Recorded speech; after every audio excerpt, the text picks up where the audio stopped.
कर्नाटक अनुसूचित जमाती वाल्मिकी राज्य युवक घटकांच्या कालेनट्टी आणि अंकलगी ग्राम शाखेच्या पदाधिकाऱ्यांनी विविध न्याय मागण्यासंदर्भात बेळगाव जिल्हाधिकाऱ्यांसह संबंधित अधिकाऱ्यांना निवेदन दिले।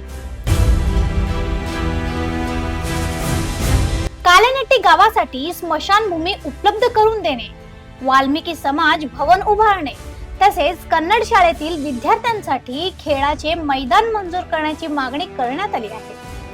तर अंकलकी गावात सुमारे 13 ते 15 वर्षापूर्वी सुरू करण्यात आलेल्या वाल्मिकी समाज भवनाचे बांधकाम अद्यापही अपूर्ण असल्याने ते तातडीने पूर्ण करावे किंवा नव्याने समाज भवन उभारावे अशी मागणी करण्यात आली आहे। हे निवेदन बेळगाव जिल्हाधिकारी अनुसूचित जाती जमाती कल्याण विभाग, उपविभागीय अधिकारी, जिल्हा पंचायत मुख्य कार्यकारी अधिकारी तसेच तालुका पंचायत कार्यकारी अधिकाऱ्यांना सादर करण्यात आले आहे। मागण्या तातडीने पूर्ण न झाल्यास राज्याध्यक्ष महेश एस शिगेहळ्ळी यांच्या नेतृत्वाखाली तीव्र आणि व्यापक आंदोलन छेडण्यात येईल असा इशारा संघटनेने दिला आहे।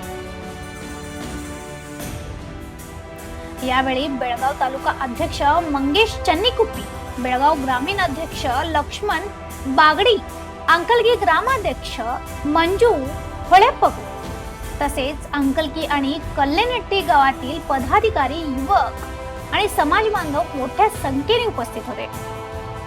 अशा आणखीन अपडेटसाठी फॉलो करा व्हॉइस ऑफ नॅनोग्रामला।